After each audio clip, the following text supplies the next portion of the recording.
Hi friends, I am Sunit Sangai from Renvis investment. और आज हम देखेंगे टॉप 10 सेक्टर्स जिनमें म्यूचुअल फंड्स और जितने भी टॉप फंड मैनेजर्स हैं वो इन्वेस्ट कर रहे हैं। तो लास्ट 1 ईयर में अगर हम देखें 2021 में, तो इक्विटी मार्केट ने जबरदस्त रिटर्न दिए हैं। चाहे वो लार्ज कैप की बात करें तो ऑलमोस्ट 25% प्लस रिटर्न आए हैं, वहीं मिड कैप की बात करें तो 35 to 40% के रिटर्न आए हैं, और स्मॉल कैप ने तो ऑलमोस्ट 60% प्लस रिटर्न दिए हैं जितने भी टॉप म्यूचुअल फंड्स हैं। तो यहाँ पे इक्विटी मार्केट ने बहुत अच्छे रिटर्न भी दिए हैं, और इन जनरल हम न्यूज भी देखते हैं किस तरह के सेक्टर्स में हमें निवेश करना चाहिए, और फंड मैनेजर्स भी अपना अपना पर्सपेक्टिव देते हैं। लेकिन यहाँ पे हम समझेंगे एक्चुअली फंड मैनेजर्स जो बोलते हैं वो छोड़िए, जो एक्चुअली करते हैं। तो नवंबर 2020 के कंपैरिजन नवंबर 2021, इस लास्ट 1 ईयर के अंदर क्या चेंजेस हुए हैं, कौन से सेक्टर्स में सबसे ज्यादा एलोकेशन म्यूचुअल फंड के टॉप मैनेजर्स ने लिए हैं, वो सारी चीजें समझेंगे, जिससे आपको समझ में आएगा कि कौन से सेक्टर्स में आपको रडार पे रखना चाहिए। और एक और चीज यहाँ पे ये है कि डीआईआई जो होते हैं, जो म्यूचुअल फंड्स होते हैं, इनको ही डीआईआई कहते हैं, और यही मेजर ऑपरेटर्स होते हैं मार्केट के। क्योंकि एफआईआई को उतना अच्छा नहीं समझ में आता है जितना डीआईआई को समझ में आता है। और एफआईआई की बात करें तो वो सिर्फ इंडिया में नहीं, अक्रॉस वर्ल्ड अपॉर्चुनिटी खोजते हैं, लेकिन डोमेस्टिक मार्केट में म्यूचुअल फंड मैनेजर से बेटर किसी को पता नहीं रहता है। तो ये सारी चीजों को समझेंगे, कौन से अच्छे सेक्टर्स है और कौन से स्टॉक्स में उन लोगों ने निवेश किया है। लेकिन वीडियो स्टार्ट करने से पहले एक डिस्क्लेमर देती हूं कि ये जितने भी स्टॉक्स हम डिस्कस करेंगे, ये कोई बाय और सेल की रिकमेंडेशन नहीं है। आप अपने ड्यू डिलिजेंस करके बाय और सेल करोगे, मेरे कहने पे या इस रिसर्च के हिसाब से नहीं करोगे।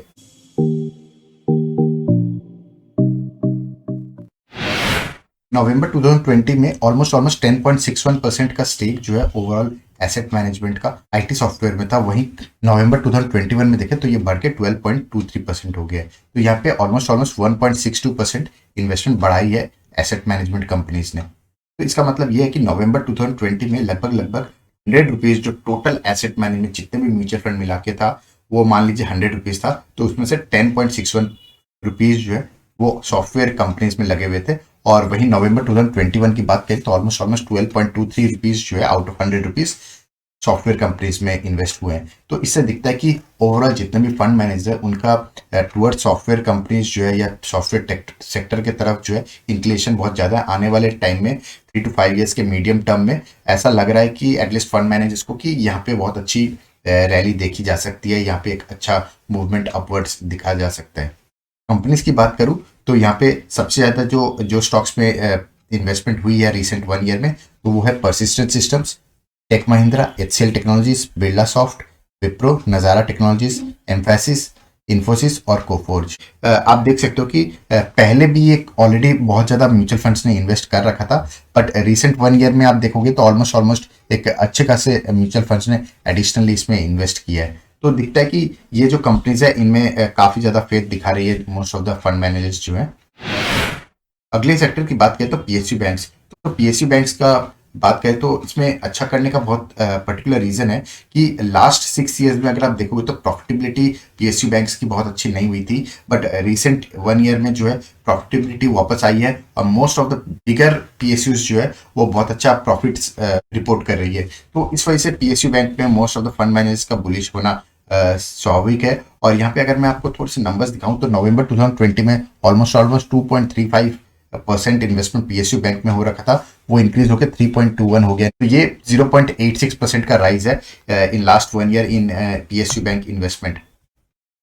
कंपनीज की बात करूं तो SBI bank, Canara bank, Indian bank, bank of Baroda, Punjab national bank, bank of India, union bank of India, Punjab and Sindh bank and central bank of India, in PSU banks में मेजर इन्वेस्टमेंट हुई है। यहाँ पे अगर हम देखें तो सबसे ज़्यादा जो है एसबीआई बैंक जो सबसे अच्छा पीएसयू बैंक माना जाता है, उसमें काफ़ी म्यूचुअल फंड्स ने ऑलमोस्ट 129 म्यूचुअल फंड्स ने जो है नए से इन्वेस्टमेंट किया है इस लास्ट 1 ईयर में।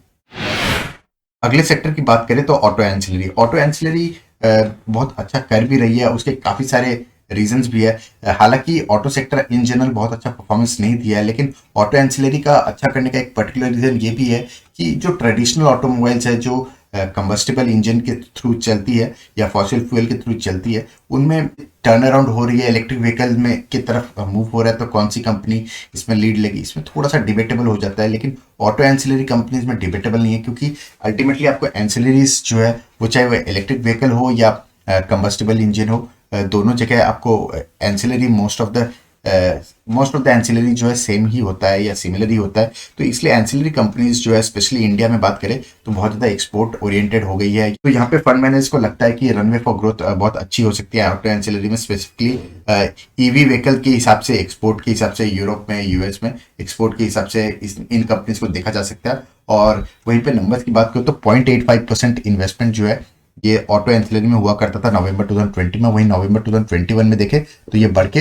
1.49% हो गया, ऑलमोस्ट 0.64% का राइज है। और यहाँ पे कंपनीज की बात करूं तो Sona BLW precision, Wabco India, Minda industries, Sansera engineering, Minda corporation, Jamna auto industries, automotive axle, Motherson Sumi और बॉश, ये कंपनीज जो है इनमें मेजर इन्वेस्टमेंट हुई है म्यूचुअल फंड्स की।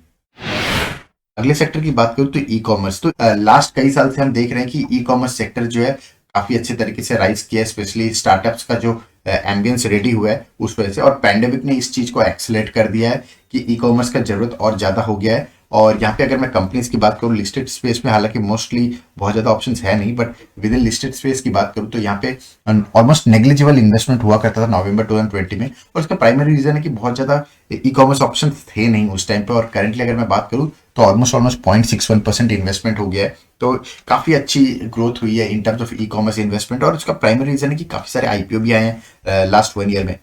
कंपनीज की बात करूं तो यहाँ पे FSN e commerce ventures, Zomato, PB fintech, 197 communication, तो 197 कम्युनिकेशन बेसिकली पेटीएम हो गया, और उसके बाद आता है इंडिया मार्ट।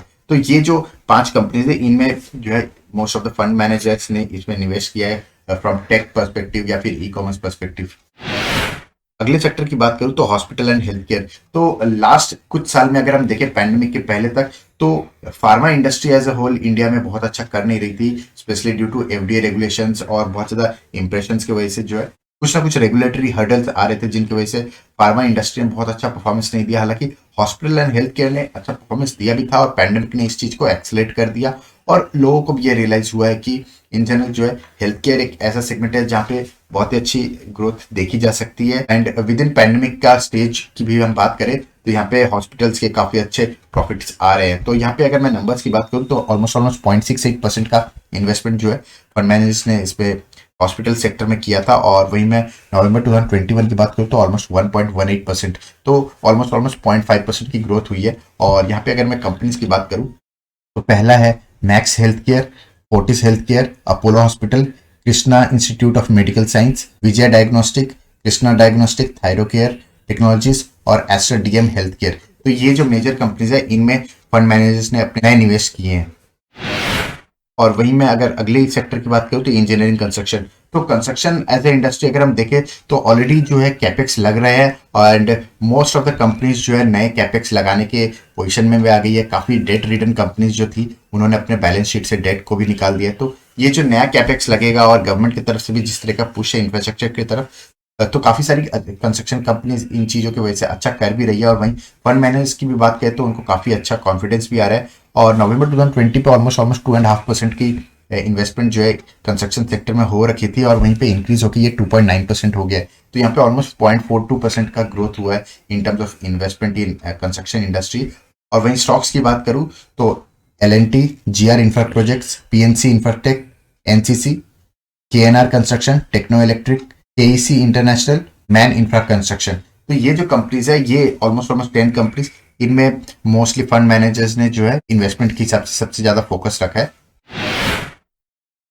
तो ऑटोमोबाइल सेक्टर की बात करूं तो लास्ट कुछ साल से ऑटोमोबाइल सेक्टर ने इन जनरल बहुत अच्छी ग्रोथ दिखाई नहीं है, और शायद इसी वजह से जो है वैल्यूएशन का एक गैप क्रिएट हुआ है जिसे फंड मैनेजर ने एज ए अपॉर्चुनिटी कंसीडर किया है। और यहाँ पे अगर हम इन्वेस्टमेंट की बात करें तो ऑलमोस्ट 0.4% का इन्वेस्टमेंट जो ऑटोमोबाइल सेक्टर में हुआ करता था नवंबर 2020 में, वो बढ़ के ऑलमोस्ट 0.79% हो गया, यानी ऑलमोस्ट डबल हो गया है। और यहाँ पे अगर हम परसेंटेज में देखें तो 0.39 का ग्रोथ हुआ है। और यहाँ पे अगर मैं स्टॉक्स की बात करूं तो पहला है टाटा मोटर्स, जहां पे ईवी स्टोरी के हिसाब से सबसे ज्यादा फ्रंट रनर पे टाटा मोटर्स है, और सेकंड पे है अशोक लेलैंड, जो अगेन मुझे लगता है वैल्यूएशन के पर्सपेक्टिव से काफी अट्रैक्टिव बेट हो जाता है, और थर्ड है फोर्स मोटर्स।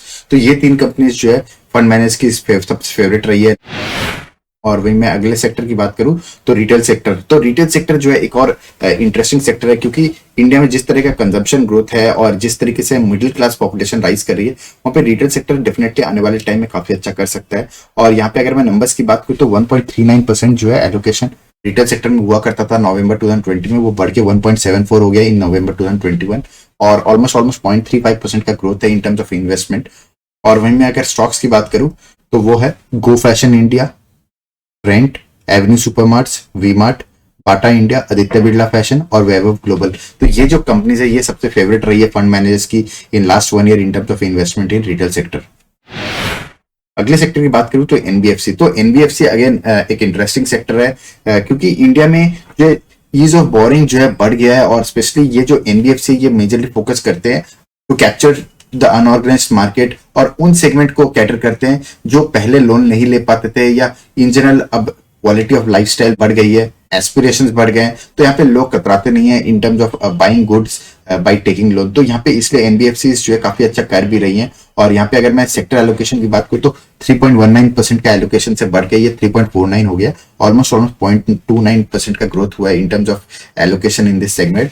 स्टॉक्स की बात करूं तो SBI cards, Bajaj finance, Shriram transport, Cholamandalam investment and finance company, Equitas holding, L&T finance holding, Poonawalla finance corporation, credit axis ग्रामीण विकास, श्रीराम सिटी यूनियन। तो ये जो कंपनीज है ये सबसे फेवरेट रही है in terms of investment by mutual fund managers in NBFC segment.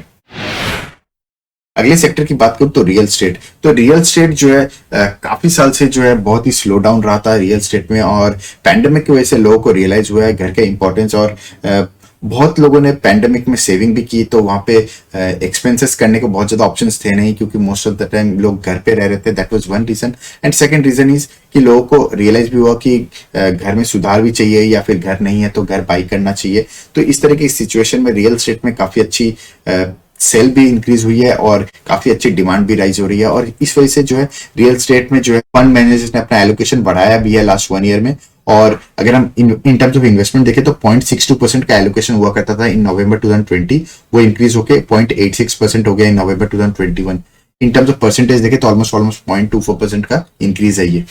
Stocks की बात करूं मैं तो brigade enterprise, Oberoi realty, DLF, prestige estates, India bulls real estate, Phoenix mills, macrotech developers, Sobha realty और सनटेक रियलिटी। तो ये जो मेजर मेजर रियल एस्टेट की कंपनीज है इनमें सबसे ज्यादा फोकस रहा है फंड मैनेजर्स का। तो इनमें से कौन से सेक्टर्स हैं जिन पे आप बुलिश हो और जो लगता है आपको कि आने वाले टाइम में अच्छा कर सकते हैं, जरूर बताइएगा। तो अगर आपको हमारा कंटेंट पसंद आता है तो अपने उन दोस्तों के साथ जरूर शेयर कीजिएगा जो इक्विटी मार्केट या म्यूचुअल फंड में इंटरेस्ट रखते हैं, ताकि हमारा ये जो कम्युनिटी है ये भी ग्रो हो। तो यहाँ पे मैं एक डिस्क्लेमर दे दूं, तो ये कोई बाई और सेल की रिकमेंडेशन नहीं है, ये बेसिकली लर्निंग पर्पस से वीडियो बनाई गई है ताकि आप ये सीख सको कि एनालिसिस किस तरीके से करना चाहिए और किस तरीके से हमें अपने इन्वेस्टमेंट्स को देखना चाहिए। और अगर आपको यूजफुल लगे तो हमारा टेलीग्राम चैनल है रेनबेस इन्वेस्टमेंट, जिसको आप सर्च करके ज्वाइन कर सकते हो। That's all for today, thank you.